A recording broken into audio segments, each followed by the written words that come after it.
Today's episode of the Bleav in Steelers podcast is brought to you by betonline.ag. The NFL Combine has come and gone, but there is so much that you can bet on.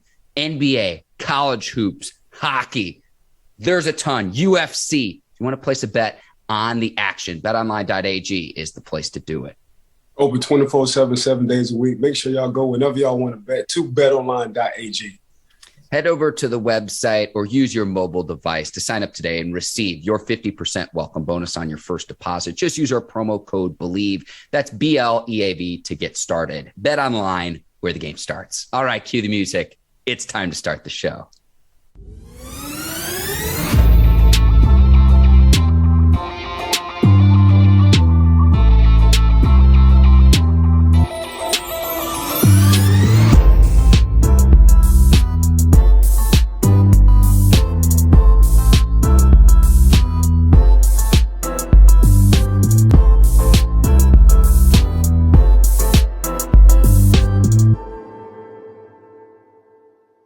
Welcome to the Bleav in Steelers podcast on the Bleav Podcast Network. I'm your host, Mark Bergin, joined as always by my guy, two-time Super Bowl champion and 12-year veteran of the Pittsburgh Steelers, number 24, Ike Taylor. IT, a ton to discuss on today's episode of the Bleav in Steelers podcast. NFL Combine is wrapping up. We're going to talk about that and rumors that Aaron Rodgers could be headed to the Steel City. But we want to check in. Haven't talked to you in a week. It always feels like so long because we're in the off season now. We're from twice a week down to once a week. How are you doing this morning, my man? Man, I'm doing good. Just got back from a 12, almost 2-hour run. What an exciting combine, though. What I got from this combine was speed. That's what the heck I got. So actually, that was kind of motivating for me, Mark. I said, you know what? Let me try this 12-mile run, seeing these guys run so fast in the 40, breaking 40-time records, which is crazy, right? I went to the gym this morning. You're making me feel lazy because is Ike Taylor training for the Combine, a marathon? Oh, man. No, man, just saying, even the big guys, the D tackle from Georgia, running faster than Jameis Winston and Baker Mayfield in the 40 at 340 pounds, man, that was exciting to watch, Mark. So let me ask you that, Ike. You mentioned the speed. Is that your big takeaway from the Combine? Because it seemed like, okay, you go position group by position group day after day, and it was like, this is a new record. This is a new record. This is a new record. This is just off the all-time record. Was that your takeaway from the 2022 Combine was the low times, I should say, in the 40-yard dashes? Yeah, but coming from the big guys, and that's when I it just hit me like, this generation of big men can really move, from offensive lineman to defensive lineman. So that's just letting me know how the game of football is going to change. You get guys guys who built like an Aaron Donald, but they're moving like a linebacker. That was very impressive to see. I'm not worried about the skill guys. I expect that from the skill guys. You're always going to catch a wow from one of the skill guys, in the Combine. But to see how big and agile, how mobile these big guys are, these offensive and defensive linemen, and how fast they're able to move was very impressive for me. All right, Ike, let's go to Jordan Davis then. You talked about him. 6'6", 341 pounds. It wasn't just the 4.78 40 that he ran, Ike, that was impressive to me. When we talked to preview the Combine on last week's show, you said, Mark, watch the broad jumps. His broad jump, 10 feet, 3 inches, which is now the new broad jump record for any player more than 300 pounds at the NFL Combine. So, Ike, you mentioned that explosiveness. Everyone's going to focus on the 40 time for Jordan Davis. Look at that broad jump. It shows you what kind of player he is at the line of scrimmage. Yeah, so I got this from Coach Tom Shaw, speed and conditioning coach, and that I've been with, I don't know, since the 8th grade. Also got this from a track legendary coach, Coach Brooke Johnson, who trains and coach down in Orlando, Florida. They say you can gauge how fast or how explosive an athlete is, 1 by his vertical, 2 by his broad jump. So I don't know if you remember a couple of shows ago, you was like, Ike, if I had to take a drill specifically out of any position, what drill would I take? And I said, man, give me that vertical test and give me that broad jump test, because that's going to give me some kind of gauge on how fast this person going to run, how explosive this person is. All I need to work on if I want to draft this guy is what I need to at a certain position. So, yeah, to see big man run like that for the 40 times, 6'4", 340, run a 4.7 and some change, Mark, that's moving. I'll probably run a 4.7 right now. So the fact that this 340-pound young man can probably keep up with me in the 40 says a lot where this generation is going, says a lot how the draft is going to go, says a lot if how high this kid will get drafted and what he does in the NFL. And that will predict, and he will change the game in future drafts on how guys look at big men. And they're all going to want to get a big man just like Davis. I don't think the quarterbacks that the Steelers want are going to be there at number 20, and I don't think Jordan Davis is either. But if he is, Ike, I'm going to go on record. Jordan Davis is the guy I want the Pittsburgh Steelers to draft with the 20th overall pick in the 2022 draft. I don't think he's going to be there, though. No, you might. You know what? He'll top 10 pick. And I was thinking Malik Willis. Since we're talking about guys who stood out, he just upped his draft stock at the combine. So a lot of guys coming from small schools, not the big D1 schools, the Power 5 schools. But then again, man, you look at you would look at the quarterback position market, and we talked about this on the show. Like, okay, you look at an Aaron Rodgers, you look at a Ben Roethlisberger, you look at a Drew Brees, you look at a Peyton Manning, you look at all these guys in college who they was throwing to. And now you finally get guys with good arm talent, a high NFL quarterback IQ, and you give them a receiver or two, they can play forever. They will always give your organization an opportunity to hoist the Lombardi Trophy. But now you get a Malik, and this Malik kid, and we talked about this at the Senior Bowl too. When the Senior Bowl came out, and there was a lot of speculation on Coach Tomlin and Kevin Colbert talking to Malik's family, an hour and a half after practice, the next day talking to him during practice, like they really trying to gauge them. Malik wound up going to the combine and just like, okay, he didn't prove to everybody right. Yeah. So we thought about this young kid. Now he came to the combine and that was like his day. That was his pro day. So that's what I think. Either Jordan, Pittsburgh, I think should get, which he's going to be top 10, or Malik. And it's just the only way Malik will fall in Pittsburgh lap is quarterbacks don't come off the board as fast. Because once after that second quarterback, it's a copycat league. Everybody get nervous and they just start going after quarterbacks. So if it's a slow pace at drafting quarterbacks, Pittsburgh gonna wind up getting Malik. If it's a fast pace like last year, how they got quarterbacks in the first round, then it's going to be tough for Pittsburgh to get it. So then again, man, because everybody's going to a 2-quarterback system now. They want that good backup. They feel like it's value in backups now. They feel like if the first quarterback don't work out, at least they got a quarterback card took high in the first round draft pick, in the first round, now he can be my trade bait. So either it's trade bait or I got the guy who can run this organization. That's how these teams now are looking at the quarterback position. Yeah, I mean, Green Bay with Rodgers and Jordan Love. I think what the 49ers are doing with Jimmy G and Trey Lance. Help me out here, Ike. I mean, I'm sure there are others. Those are two that come to my mind.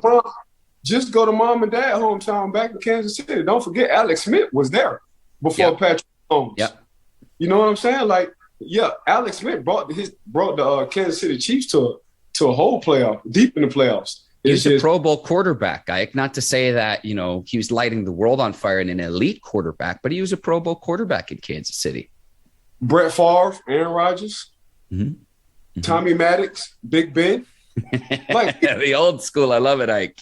Yeah, we can go down the line on having a 2, quarterback system, but now these organizations, these general managers, they like to have 2 quarterbacks, one in a stable for stock purposes, or one in a stable because he's going to change your organization and give you as many opportunities as possible as your first quarterback did. So that's my personal opinion. That's what the NFL going at the quarterback position. They're looking for 2 good quarterbacks, or they want two good quarterbacks on their team. Let me go to Willis here in just a second, Ike, but I don't want to gloss over Jordan Davis's Georgia teammates. Devontae Wyatt and Trayvon Walker also had incredible combines. So no, Jordan Davis is going to garner most of the headlines, but if you look at how his two teammates tested at the combine too, Wyatt at 304 pounds running a 4.77 40, didn't have quite as long of a broad jump. And then Walker running a 4.51 at 272 pounds at a defensive end position, 10 foot 3 inch broad jump as well. You're going to get some excellent players, and there was a reason why the Georgia Bulldogs went on to win the national championship.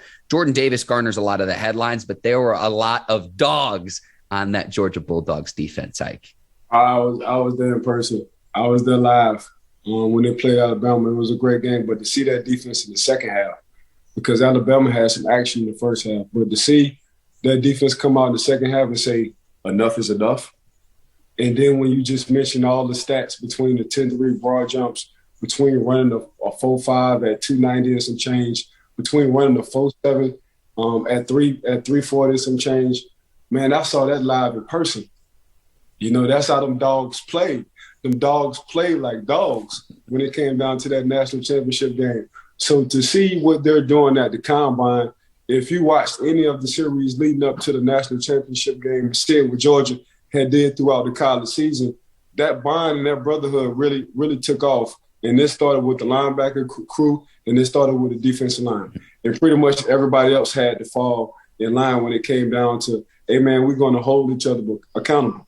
You know, when I saw Wyatt get upset and talk to his other linebacker, his other teammate, yes, he was very upset, but he was upset like, bro, I need you. Like, I'm telling you what's going on before this play, and you don't listen to me. Now, they almost scored. Alabama didn't score on that drive because they was in the goal line. They didn't score. But to see the emotion, to see the passion from a distance on Wyatt, I'm like, okay, he's a real live leader.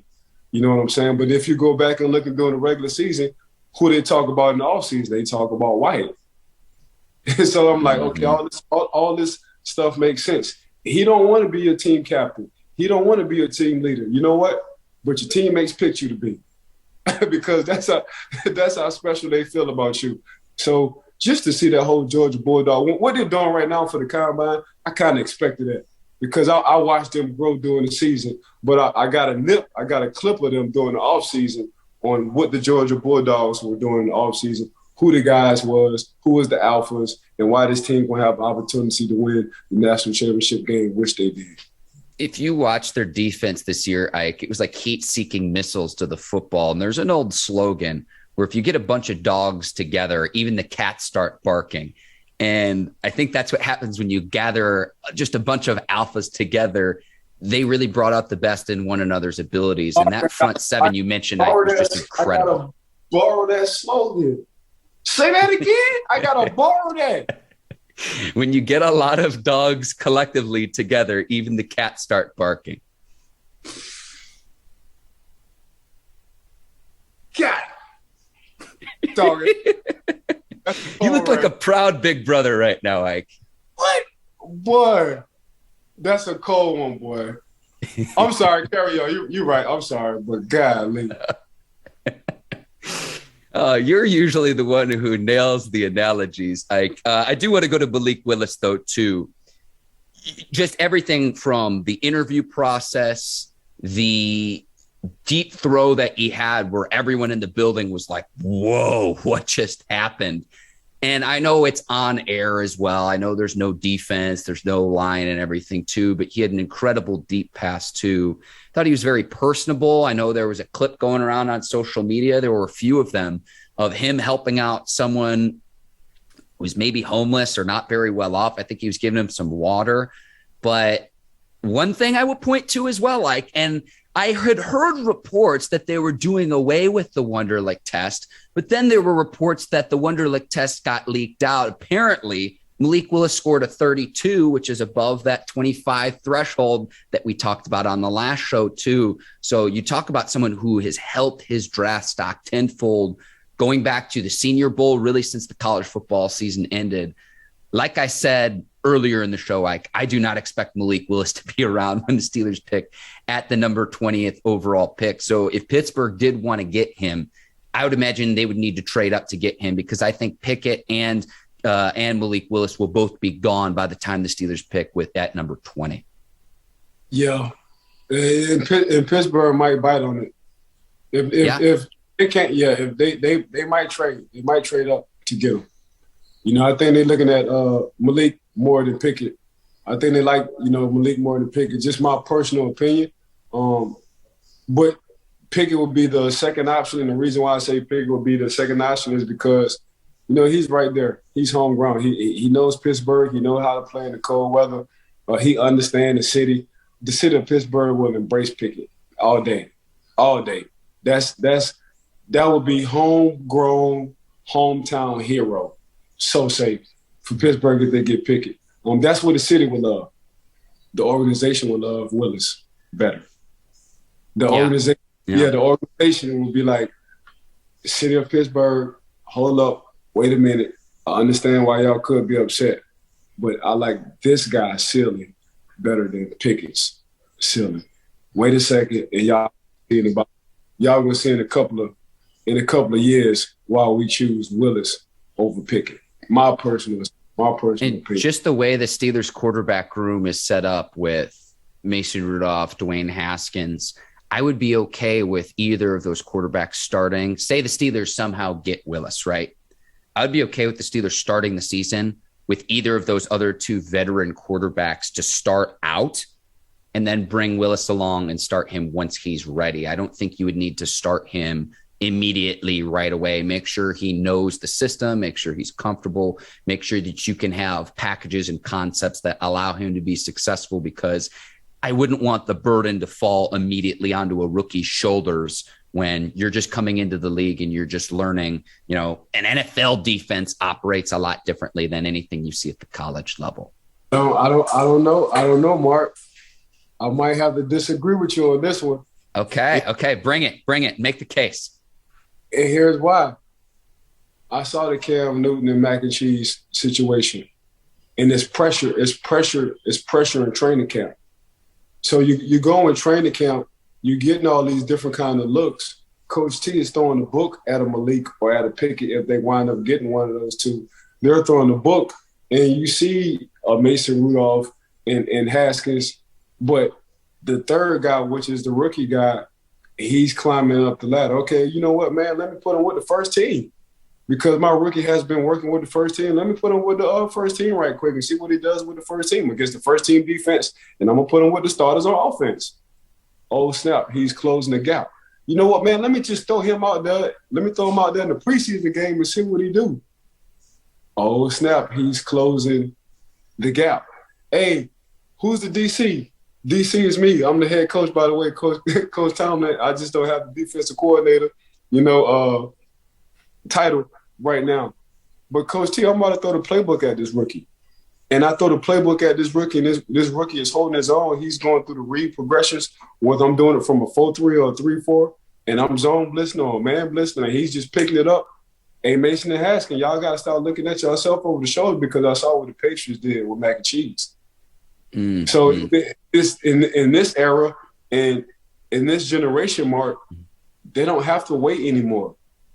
I'm looking at this. I'm in the 7-on-7 tournaments with my son now. At first, I shied away from it. This is my first year. I'm seeing these quarterbacks, these young guys at the age of 12 years old, get reps after reps after reps after reps after reps on air in a small, condensed 40-yard field. And I'm seeing them have to read less than 4 seconds. So now this generation, man, when it comes down to the quarterback IQ and understanding, and you give them talent, so Malik will have some kind of talent that he didn't have in college with the Pittsburgh Steelers. Oh, my gosh. And you got a running back behind him. You got 3 receivers. In the defense, they still in their prime. They got about 1 or 2 more years. Defense got 1 or 2 more years. It's going to be interesting to see what Pittsburgh Steelers defense, what they do in the draft and free agency, as far as like that cornerback, linebacker position. But my personal opinion, I think they should go get a defensive lineman that can help out stuff that run game. But yeah, when you want to talk about the quarterback position, if it's anything close, Mark, if it's anything close with a rookie from the Pittsburgh Steelers quarterback position, they're going to start that rookie. They're not going to hold on to wait because Mason had his opportunity and because Haskins had his opportunity. My personal opinion, Mark.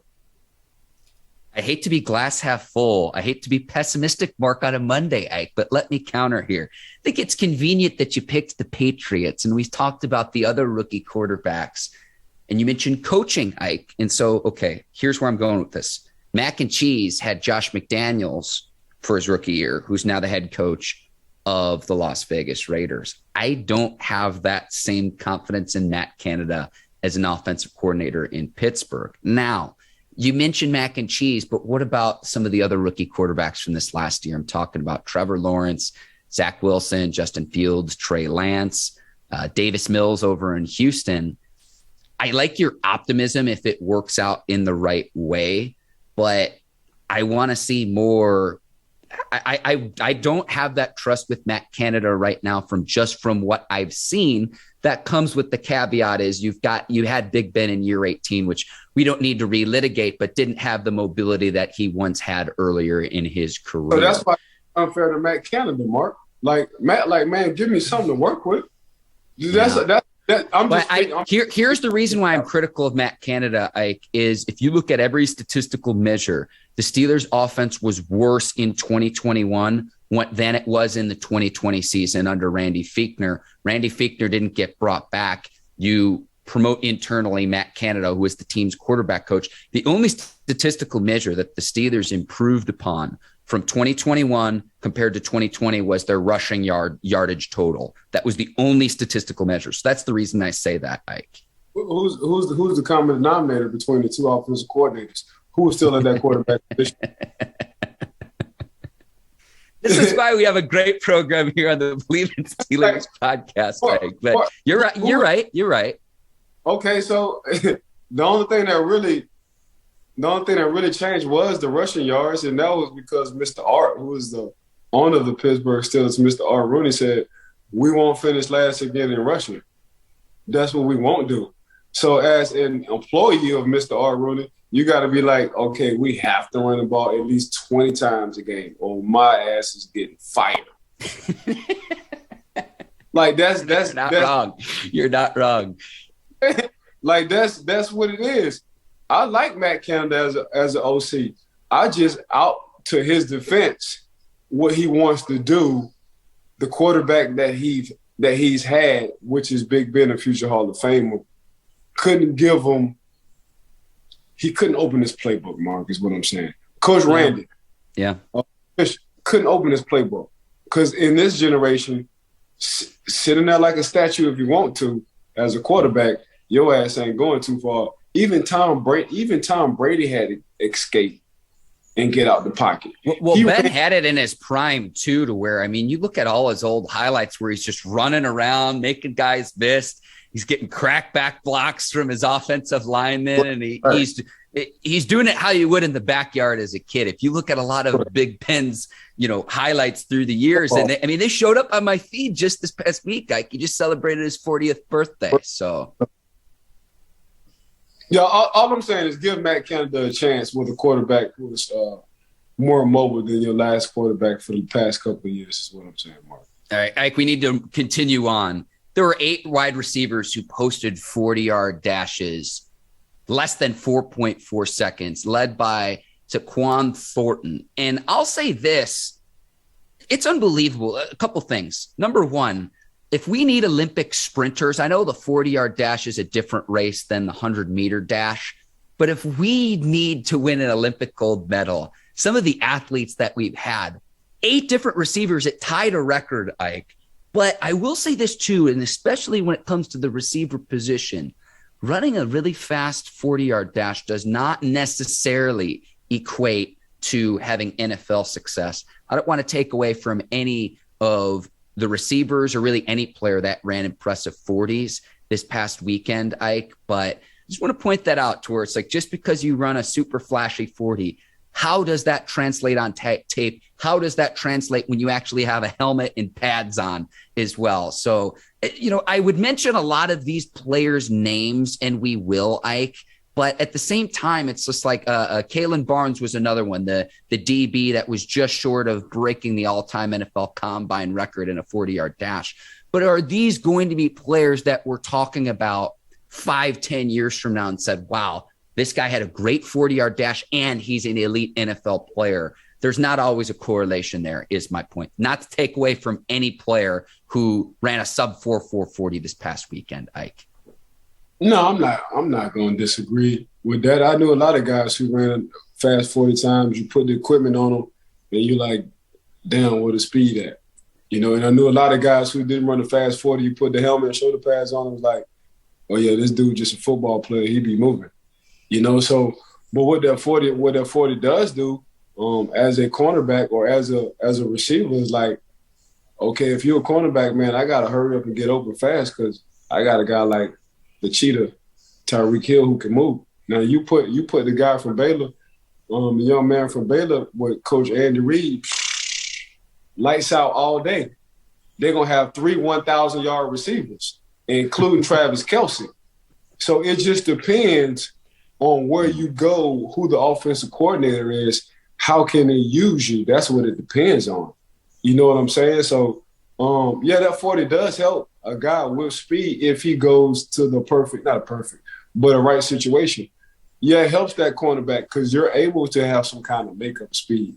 But like you say, Mark, all that have to translate from putting the pads on. Now since these young guys, since the combine has happened, you get to go back and watch the tape and see did they translate that, or was this just training for the 40 type of person? So you look at the 40 time like, God dang, he ran a 4.23. What position he played? He played receiver. Man, let me go check this Baylor tape. And you see, he was wide open. The quarterback just couldn't get him the ball. You know what I'm saying? Or you look at a corner, you look at a cornerback like, dang, he okay. So, he was in press coverage. And he missed. He walked him down and got a PBU.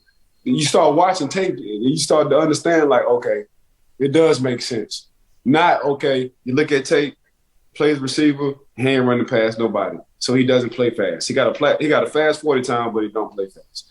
That's what you start doing. So the 40 just opened a lot of people's eyes up as in speed-wise. But now what these GMs and these owners are doing, these coaches doing, they just putting everything together. So they just building a portfolio for this kid. Okay, does it make sense? Does it match up?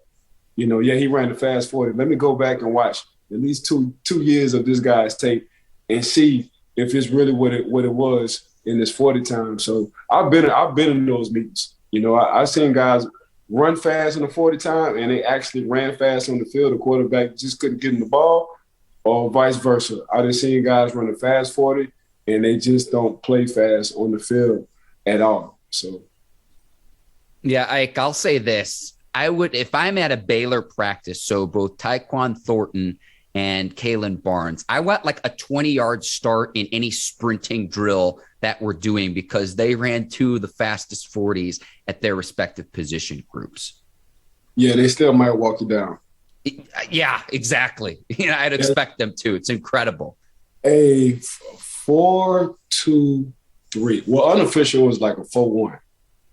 But Mark, officially it was a 4.23. Yes, sir.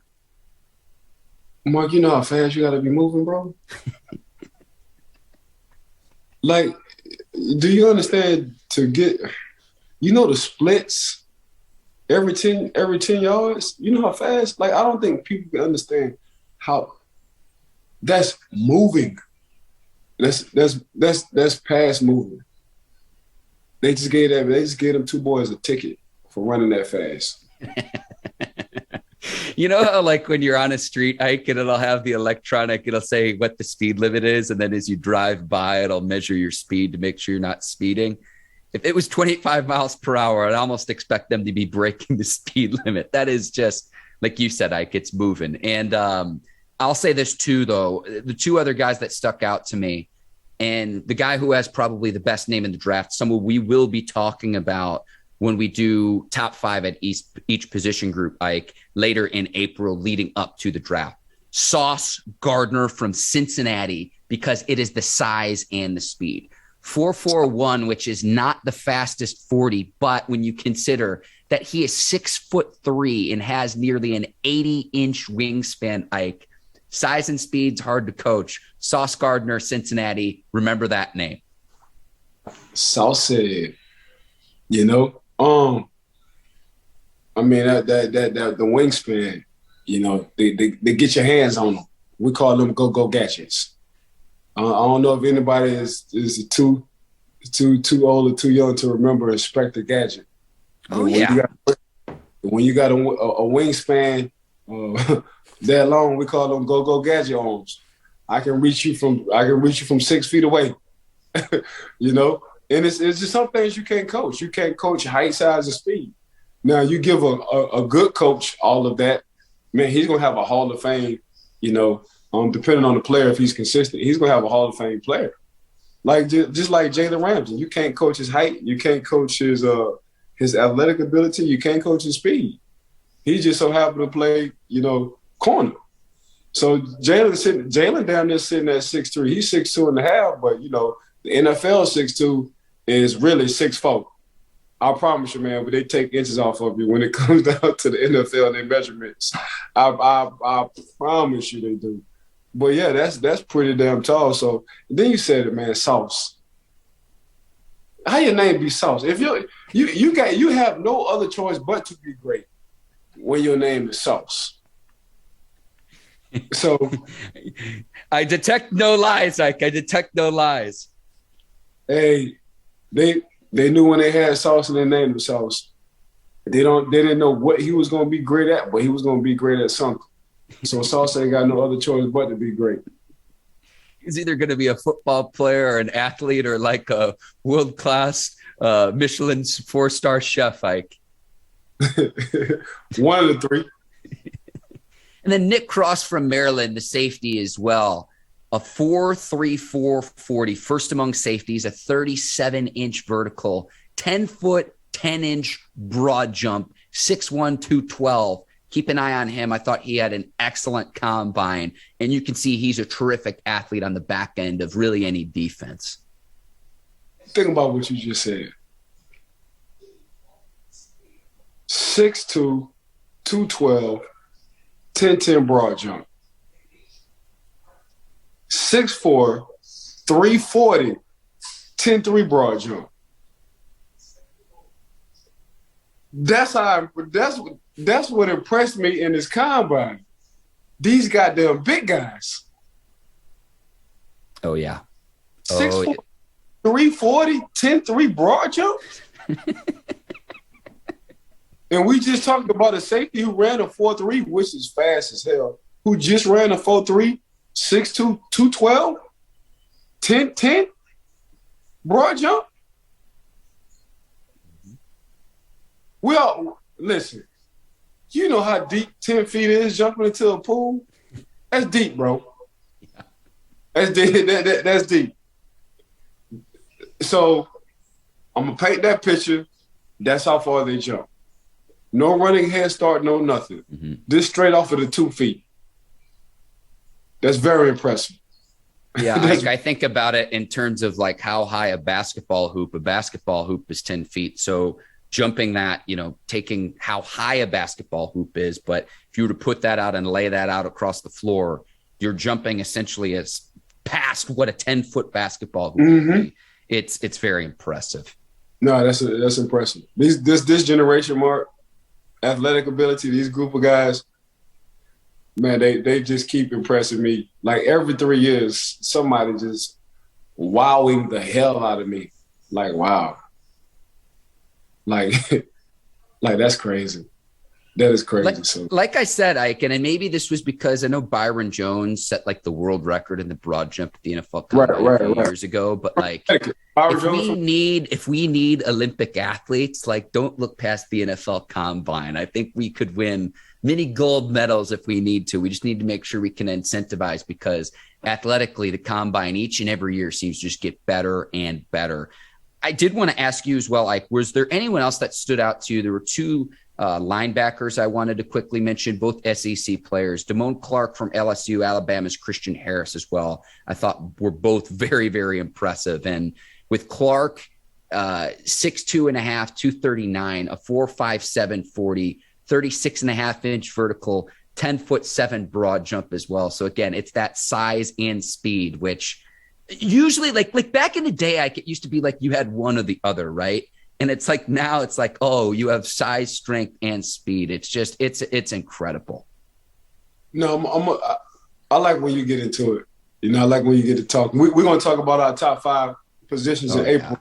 But the way you talk, you're very in tune on the combine. You watched a lot of combine. I did as well. But sometimes I just like to get your point of views and your thoughts. You know, so because first of all, you're a very detailed kind of guy. So if you bring them up on our show, you done did your research, and the reason why you done did your research, somebody done wowed you at the time. So there are players I'm forgetting too, Ike. I mean, like, we only have, 30 minutes to an hour to record this episode. So when we go back and do our individual position groups too, we're going to give many players their praise, say he had an impressive combine, or maybe his combine wasn't as impressive, but you pop on the tape and you see something that, you don't see, you see when the player has the pads on as well. So I'm really excited to get into that here in about a month. Like, it's crazy to think that the NFL Combine, today is officially the last day, Monday, March the 7th. Right.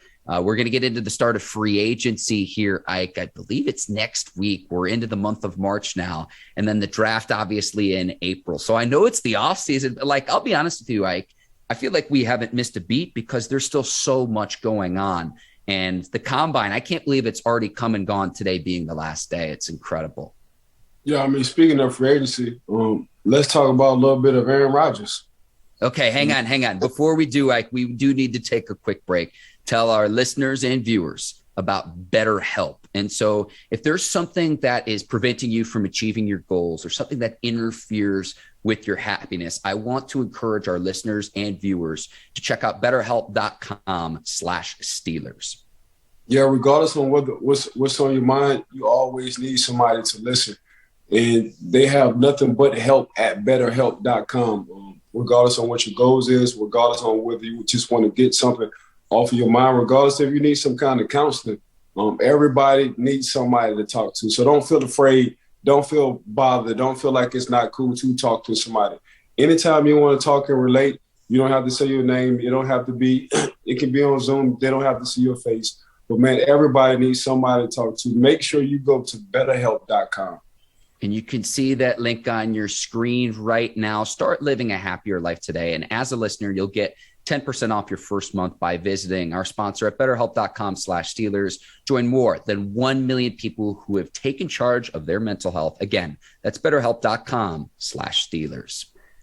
Ike, you teased it. Aaron Rodgers to the Steelers, and I was texting you some this weekend.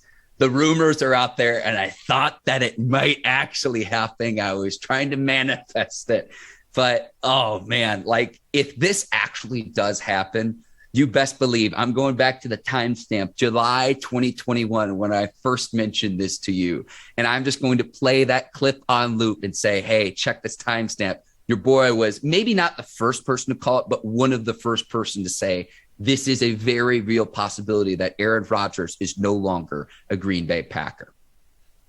Mark, just looking at your things, in your clips, I think you was the first.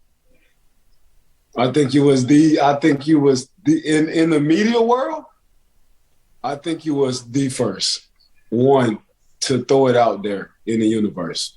My personal opinion. But Pittsburgh getting Aaron Rodgers would be something special for Aaron Rodgers, but it'll definitely get Pittsburgh back to where they need to get to, and that would be the Super Bowl, which they've been looking for the past, 12 years now, because Pittsburgh haven't been back to the Super Bowl since 2009. Actually, it would be something special. Aaron Rodgers beat Pittsburgh in a Super Bowl. Aaron Rodgers takes Pittsburgh back to a Super Bowl and win a Super Bowl.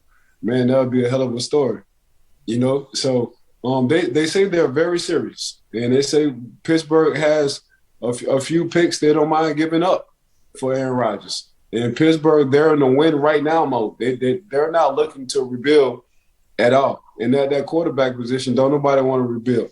Yes, they do have quarterbacks coming out in this draft. Will it be a jump or a reach that Pittsburgh needs to make if they're looking for a particular person? Yes, they will have to. But I'm going to rock with Aaron Rodgers before I rock with one of these rookies any day, or anybody on my roster any day. I still Bleav Aaron Rodgers have 4 to 5 years to play. Because I just looked at what Tom Brady did. I feel like Aaron Rodgers is more mobile than Tom Brady. I feel like Aaron Rodgers have a liver arm than Tom Brady. It's just Tom Brady he's just the GOAT. That's just what it is.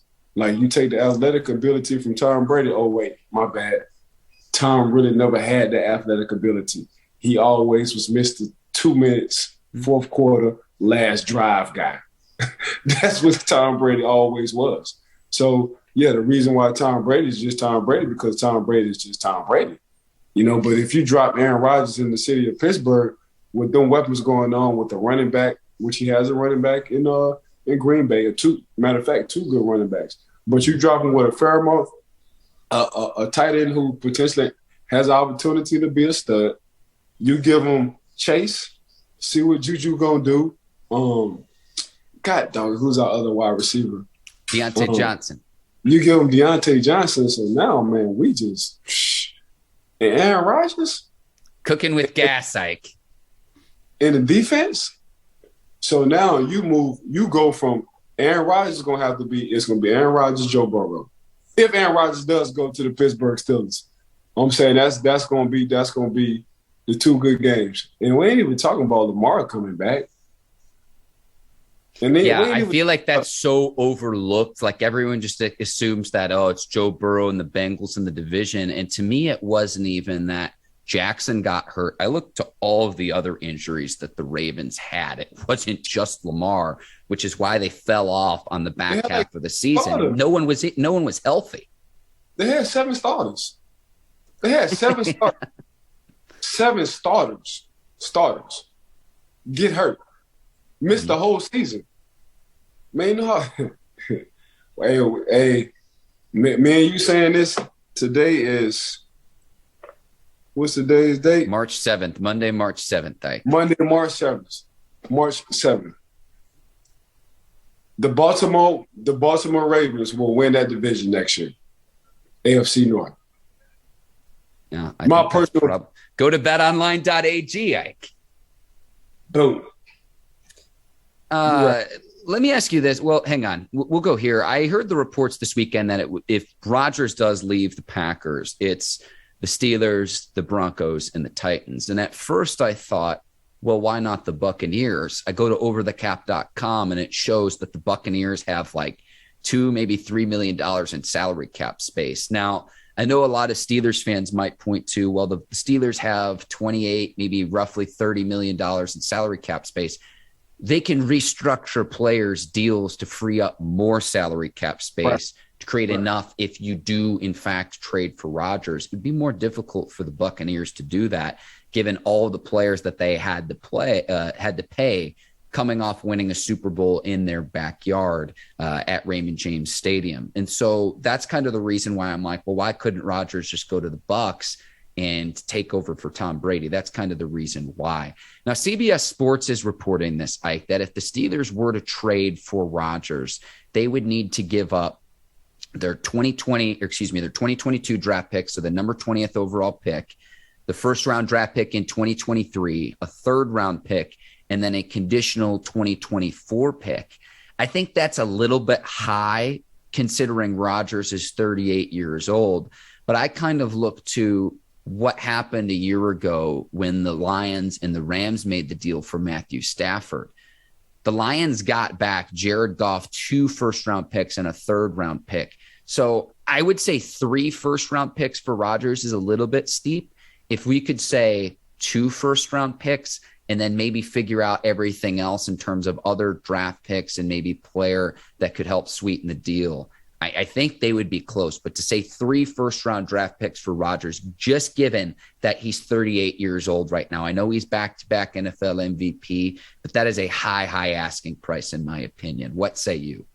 Yeah, I don't think it's high at all, Mark. Just given what I think that's a steal. Just look at the Jared Goff, Matthew Stafford trade and what was given up for that. And we talking about 2 back-to-back league MVPs, and he's not slowing up. Like, Aaron Rodgers has always been that mobile. Like, that's his mobility. Like, Aaron is going to protect himself, and Aaron has been running like that for the past 10, 12 years. So you would make that deal, like? 100%, Mark. Today, I will make that deal. If I'm Pittsburgh, I will make that deal today. You know what I'm saying? Like, Aaron Rodgers is going to be – because I already got my backups. I got Mason and Haskins. I got my backups already. I got the cap space. Yeah, do I restructure? I'll restructure this year to clear some more cap space. Next year, I'm going to have a cap problem. That's the only thing. So when you do restructure, the following year puts you in the bind. The year after puts your team in the bind. So I just got to figure out who I want to keep, who I don't want to keep, and do I give up these draft picks for Aaron Rodgers? Heck yeah, I think Aaron out them 3 years. If I give him a first-round draft pick this year, I give him a first-round draft pick in the year 2023, and the third is I'm good because I know I'm going to have him for at least 4 years. I'm going to do a 4 or 5 year deal for Aaron Rodgers and give the man his money because I know I'm going to get what I'm going to get back in return, and we're going to win a Super Bowl. That's just how I look at it. Pittsburgh will win a Super Bowl with Aaron Rodgers, and they'll put him at 8. Why not? I'm sorry, 6, 7.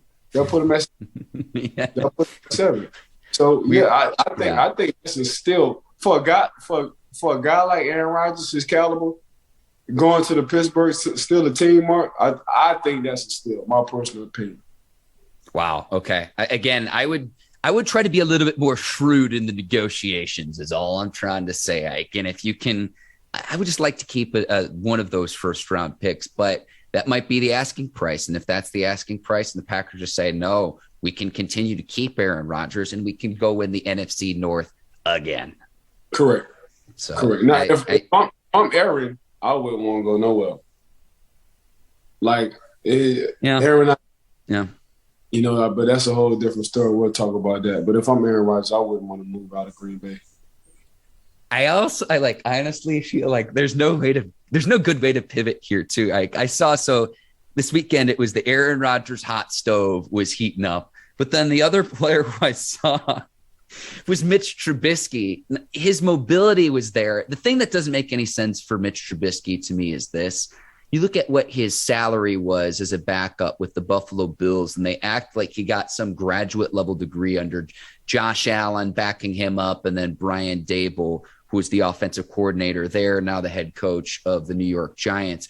I don't get from a valuation standpoint how a player can make like $2 million, whatever Trubisky's figure was, and then all of a sudden not play really at all other than the preseason, and to then say, oh, your salary is going to be worth five to 10 times as much as you were making the year before. I do think Trubisky got a bit of a raw deal in Chicago, but just the way he reads progressions, he's not a great downfield passer. He does have some mobility as a quarterback. I think that he's capable of being a starter in this league, but I don't understand how you can go from being, I guess one man's trash to another man's treasure. That's not totally fair to him, but just the valuation to me, Ike, doesn't make any sense considering what he made in the 2021 season, this past season. I mean, his teammate helped him. Josh Allen came out publicly and said he don't see why Mitchell Trubisky shouldn't be starting, and he's more mobile than what people think he is. Oh, there we go. You know what I'm saying? Stocks just went back up. So, Josh is just comfortable in his own skin. Like, Mitch ain't taking my spot. Y'all see what the hell I'm doing. But could he help him go start for another team? Yeah, I think so. And here's why. He just gave the media, not only ammo for Mitchell Trubisky, he just told him how he felt about Mitchell Trubisky. And it just raised his stock back up, opened a few eyes. That's just what it was, what it is. So him being the starter in the NFL, I think a lot of quarterbacks who starts for a few teams in the NFL shouldn't be starters. I just think a lot of GMs. That's fair, Ike. I just think a lot of GMs and coaches are just too stubborn sometimes to be like, you know what, I messed this one up. So they'll just rock with it and stick with it instead of doing what, doing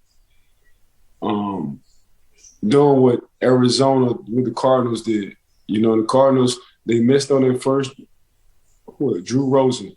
They missed Josh Rosen. Josh Rosen. I'm sorry, Josh Rosen. So they missed on Josh Rosen. They said it. They admitted it. Come back, get Cliff, wind up getting Kyler Murray, change the whole thing. But it takes a lot of guts. It takes a lot of, you know what, I messed this one up. Because GMs, they feel like they want to be right all the time. Yeah. So to see what Arizona did was very impressive for me. Getting off a first round draft pick in the quarterback position and heading to another direction and getting another first round draft pick, but admitting that they messed that one up was, very impressive for I. But yeah, Mitchell Trubisky, when Josh Allen give you props, your stock got to go up. And that's exactly what the young man said. He said he feel like he should be a starter in the league. And here's why. He's super athletic. He's more athletic than what people think he is. And, he has been doing nothing but helping our team. And what the Buffalo Bills team is, a playoff caliber team who's a game away from going to the Super Bowl. That's just what it is. So 13 seconds away. I don't know if that's too soon for any Buffalo Bills fans listening or watching this show, Ike, and I endure your wrath, but I don't mean to say too soon, but it's just the honest truth. And it's not just Trubisky. I would say another player, how about Marcus Mariota as well, deserves it. I mean, these are players who have been in backup roles where they, didn't work out with the first team that they were with, but that will have opportunities to start in the 2022 season because everyone's looking for improved quarterback play. Like half the league is looking to upgrade the quarterback position, Ike. I mean, you said Marcus Mariota over there to Pittsburgh. Why he not in that conversation? You know what I'm saying? I'm with you, Ike. He's still mobile. He has an arm. Sometimes a change of venue is everything. So yeah. I mean, we shall see. If I'm Pittsburgh, since we talking about it, Mark, go holler at Marcus Mariota and see what's up. I like it, Ike. Before we sign off here, I want to make two quick things of note. The Chiefs are going to franchise tag Orlando Brown, the offensive tackle. So to continue to protect Patrick Mahomes, he becomes the first free agent to be tagged this offseason. Now, Tuesday's deadline's at 4 p.m. Eastern time, Mike. It includes players. We'll see if they get tagged, but it includes players like Green Bay's Devontae Adams, Chris Godwin with the Bucks, Chargers receiver Mike Williams, Bengals safety Jesse Bates, Cowboys tight end Dalton Schultz, Mike Gesicki for the Dolphins, and then Harold Landry, the Titans edge rusher as well. So by the time this comes out, Ike, some of those other players might have the franchise tag on them. Again, the deadline is at 4 p.m. Eastern on Tuesday. And then I also want to say one other thing too, Ike. I don't know if you saw this. I saw this morning. Kirk Herbstreit is set to announce Thursday Night Football, which is going to be on Amazon this upcoming season. So I'd imagine he'll continue his role on College Game Day, his role announcing for both ESPN and ABC at the college level. But an interesting hire to try to get people to tune in and get that Amazon Prime subscription. Kirk Herbstreit going to be in the booth on Thursday Night Football this upcoming season. I mean, good for Kirk. You saw what they just tried to give Sean McVay. Amazon wanted to give Sean McVay a 5-year deal worth $150 million. So Amazon coming. They definitely got the money. That ain't the issue. Oh yeah. So they tried to get Coach Sean McVay for the 150 piece for 5 years just to announce. Just to announce. So I guess it wasn't time. He felt like it wasn't time. He still loved coaching, so that's why they got Kirk Herbstreit. But yeah, that's exactly what Amazon tried to do. So you still can't be bought. Don't ever get that twisted. I don't care what nobody said. We all got a number. If they would have said 200, Coach probably would have bid on the 200. But it's just Coach Sean McVay's love and passion for football. He just love coaching. And he's young too. Like he got at least 10 more years doing that. Unless he win a few more Super Bowls, then he might sit down and tell Amazon, "Hey man, y'all need to come back to me. I need that $200 million." You know what I'm saying? So 200 million just for 17 weeks.